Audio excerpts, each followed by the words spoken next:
Obviously, the South African urban transition is at a very different point to India's. This is just, from census data since 1920, when the first census was conducted. You'll see there that already since the mid-1970s, we've already gone past the 50% mark.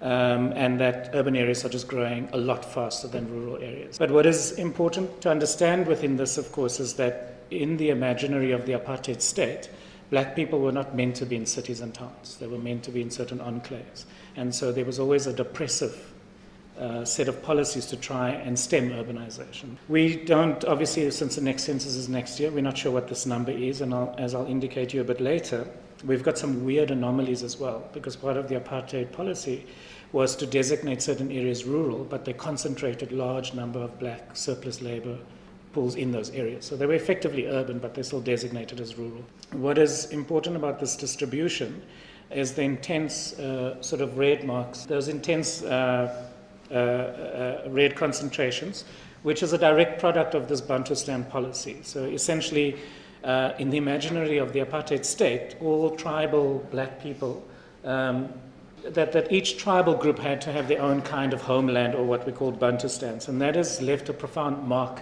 on the spatial structure of South Africa, which we're really grappling with. To give you some sense of what's been happening in the last decade, so what this map indicates is population growth and migration.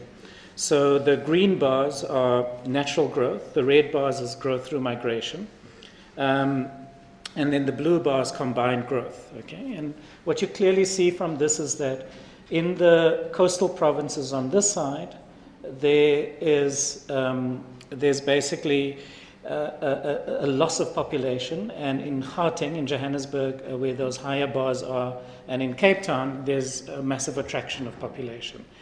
If we then look at absolute change in GDP, what you see is that the economy of the country is basically anchored in the three metropolitan regions of South Africa. Cape Town, Durban, and Johannesburg are basically the three places that is carrying the entire economy. If you then also look at employment creation, what is interesting is that in Cape Town's case, there's hardly any growth, even though it is a significant contributor to economic growth. So Cape Town, in a way, has jobless growth, whereas Johannesburg is clearly the center of employment. The yellow bits, though, are the real legacy of apartheid. So the yellow bits represent the former Bantustans. These are effectively rural areas. There's no economic base. But you've got almost 12 million people out of a population of 50 million people that's there, and there's zero economic base to support it. 4% of the total value added in the economy is located in those areas. And that's really one of the big drivers of the contemporary obsession within the ruling party around dealing with rural poverty as the solution to the broader developmental question in South Africa. Now, just to really bed this down and concretize why we're having a real hard time in the country to have a meaningful and a focused and a clear discussion about this. What you see from this graph is that the majority of households sit in the metropolitan areas and the secondary cities. But if you look at the population proportions, you're going to see that there's also a very large number of very poor people who live in these areas. However, we've got a very large number of people who are still in these former Bantustan areas as well. The incomes that you see here is essentially from the government's welfare policies. Okay, so it's pensions and it is remittances from family members outside, and then a very small proportion of people that actually work. And this then is just confirmed if you do other kind of economic splices.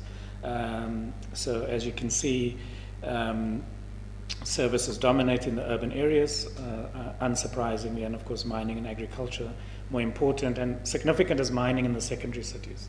And if you look at employment by region, what is significant about this is how relatively small the informal component is. Okay, so South Africa has got a unique feature in that it's got mass unemployment and it's got a small informal sector. So this then is the scale of the problem that we're trying to grapple with. 63% of all households live on less than, in South African rands, 1,500 rand per month. And if you take the number up to 3,500 rand, you're talking, which is the benchmark for the public housing program, you're talking about 80% of the population. Okay, it's really dramatic. That also means, of course, that in terms of how the public housing program has been designed, 80% of the population is eligible. Okay, and you'll see later on the kind of problems that creates. This is just to give you some sense of the growth of household informalization then. So the total number of informal dwellings from the 2007 survey puts the number at 1.8 million households. Now, to sort of give you a more sort of grounded material sense of this, I just want to go through a couple of slides that explores these dynamics and their contemporary manifestation in Cape Town, which is where I live. So that's Table Mountain, it faces that way, but the ridge actually goes all the way down the peninsula. The majority of Cape Townians live here on what we call the Cape Flats. So this is the zone of exclusion in the city. This is where the wealthy lives, nestled either on the foothill of the mountains on this side, and if you are really wealthy, you are nestled between the ocean and the mountains, of course.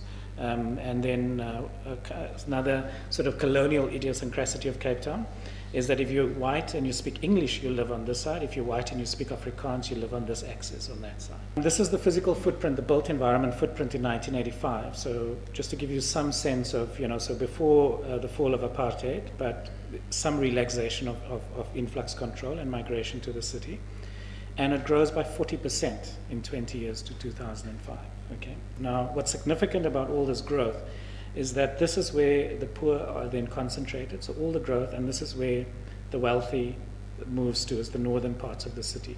So what you have is a further splitting apart of basically income and racial groups through this particular built form.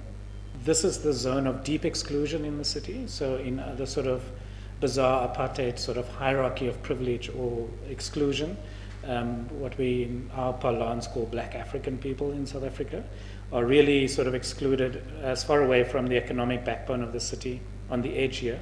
This is the urban edge. And then the sort of colored working class communities are sort of in the adjacent area. And then colored middle class is in that particular buffer. And then this is mainly white. And of course it's slowly deracializing in terms of the sort of black middle class, but it's still marginal in terms of the overall number. So one of the key things to sort of get about the South African story is that it's not a narrative about disinvestment or about state withdrawal. There's been a massive redistributive effort, but the cumulative effect of that has hardly made any difference in the spatial structure of our urban fabric.